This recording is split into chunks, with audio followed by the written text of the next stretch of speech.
what should someone think about if they're struggling financially right now, or they feel like they've been struggling for many years, and it feels like they're just surviving week after week, month after month. They're not sure how to get to that kind of sense of freedom for at least a 6-month runway or beyond. What should they start thinking about? Do you know what you've just described? I believe the majority of people are living that way. Yeah. The majority. Now that's rather sad, but I think it's true. And it's because we only have one problem in the whole world, and that's ignorance. They're living in ignorance. They don't know that what they're doing is going to keep them where they are. And they keep doing it because they don't know how to change. They're overwhelmed with the debt. People are saying, I need the money. They haven't got it. They want to take their family on a vacation. They don't have the money to go. So they may borrow it and go anyway. Now they got more debt. They have to understand that they don't have to live that way. I wrote a book called You're Born Rich. The truth is you are. Most people are just a little short of money, but you are born rich in potential. And then you focus on prosperity. You've got to have a financial goal. You've got to work toward it. And you've got to understand that you can earn more than you're earning. And wealthy people don't have one source of income. They have more than one. I was earning money all last night while I was sleeping. Yep. You can actually earn more money when you're sleeping than you can spend when you're awake. Yeah. You know, it sounds like a cute line, but it's true. There's no end to what we can earn. If you are not getting information from someone who is already wealthy, then you're probably getting information from the wrong people. Most people ask their brother-in-law, or the guy next door, or the girl they know, how do I earn more? Hell, if they knew, they'd be earning it. They don't know. And most people talk to people that don't know. Carlyle put it very well. He said he did not believe in the collective wisdom of individual ignorance. And that's where most people are getting it from, people that don't know any more than themselves.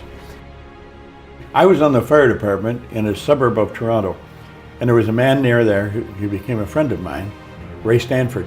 He gave me a copy of Think and Grow Rich, and he said, Bob, if you do exactly what I tell you and read this book every day, you can have anything you want.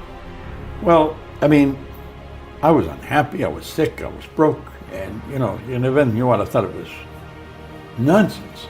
But he said something else. He said, listen, my way's working, yours isn't. He was happy, healthy, and wealthy. The guy always had money on him. And big, healthy guy. And he said, you're unhappy, sick, and broke. So he said, I must know something you don't know. Why the hell don't you do what I tell you? And so I started to do what he suggested. And he said, what do you really want? Well, all I wanted was some money. I was earning $4,000 a year at the time, and I owed $6,000. If I had paid everything I earned for 18 months, I would have just broken even. Wow. It was an impossible situation. And he said, listen, write what you want on a card. Now, I got a gold card in my pocket. I've carried one ever since. He said, write what you want on the card. You can have anything you want. So he said, what do you really want? And I said, I want some money. So I wrote that I wanted to have $25,000. And now, if I had got together all the people I know, or knew at that time, and put all their money together, we wouldn't have come up with $25,000. We probably wouldn't have come up with $1,000. I mean, it was an enormous amount of money. It was nuts. So I wrote that in the card. He says, you got to read it every day. And he keeps saying, did you read it? Did you read it? So he got me reading it. And reading the book or reading the card? No, read the gold card. Just a gold card. Read the gold card. I'm so happy and grateful now that I have 25,000. And I learned something very important from it. All I thought about prior to that was debt, because people are always phoning me, when are you going to pay me? If you think about debt, you're going to be in debt forever. Yeah. You become what you think about. Well, this gold card got me thinking about earning money. I never thought of earning money before. I thought about debt all the time. And it got me thinking of earning money. So I started to hear people talking about earning money. And because I heard them talking about it, it got me thinking about it. And some guy said, there's good money cleaning floors. I said, I'm not proud, I'll clean floors. I was prepared to do anything. I wanted to earn this money. I wanted to earn money. So I started to clean one office. And by the end of the year, I was earning $14,500 a month. What? I was on the fire department. The chief was only earning $11,500 a year. Wow. I was earning $14,500. This was in a year from the start. I started to clean one office, Canada Starch. I'd wash the floor twice a month, $15 a time. I got $30. Then I got another one, Kirby's Construction. I got $65 a month. Well, do you know, in less than 5 years, I was cleaning an office in Toronto, Montreal, Boston, Cleveland, Atlanta, and London, England. I mean, think going like a rocket. How should people be developing their imagination on a daily basis in a positive way? Well, I think they should take time to image what they want. I have a business partner, Sandy Gallagher, who's a brilliant woman, and she rides horses, gaited horses. Mm-hmm. And she's in Kentucky right now, and she images herself as a world champion. Every day, she takes the time and she sees herself as a world champion. She sees herself getting the roses, getting the whole thing. And that's what you should do it. I think you build the image of what you want. I mean, you obviously imaged this studio before you ever built it. Right. I mean, everything you see here was part of the image in your mind. But everything you create twice. Once in here, once out here. You know? So you never get an original painting. You always get a duplicate. The picture's in here. Wow. So we have to see ourselves with what we want here. Now we've got enormous deterrent in our paradigm. We're conditioned genetically and environmentally. And that conditioning is controlling most people's lives. That's why brilliant people are broke. Brilliant people are unhappy. Brilliant people never really accomplish very much. They're absolutely brilliant, but their paradigm is controlling them. It's all about intellect. I'm firmly convinced if a person doesn't understand a paradigm is nothing but a multitude of habits. They're programmed into your subconscious mind to control your behavior. It's got nothing to do with how smart you are. It's got nothing to do with what your formal education is. It's got nothing to do with which side of the tracks you come from.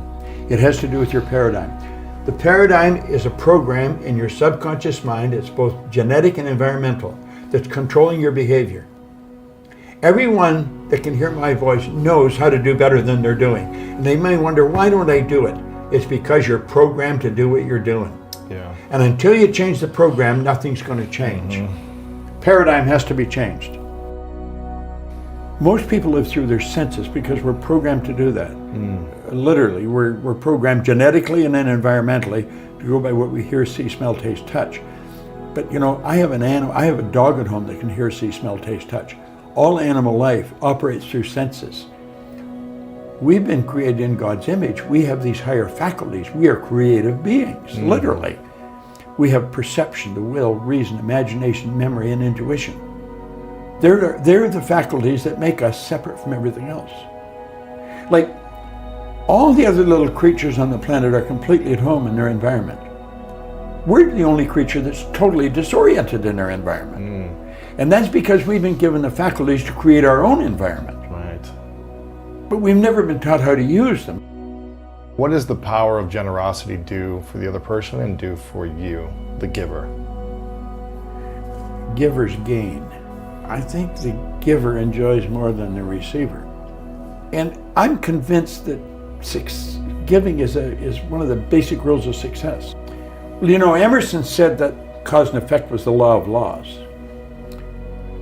Action and reaction are equal and opposite. So it's in harmony with the laws of the universe. And I believe this whole universe operates in a very orderly way. I'm very tuned into laws, the laws of the universe. And I think that's why. When I could win, anybody can win. It's just a matter of getting the right information from the right people. I think we get too much information from the wrong people. And personal development today is such a well-known thing that for anybody not to be developing themselves personally is rather sad, I think. You know? So we have to help them as all we can. Like, I don't think a person deliberately destroys himself. I think they're misguided. They're ignorant. They don't know. They're lost.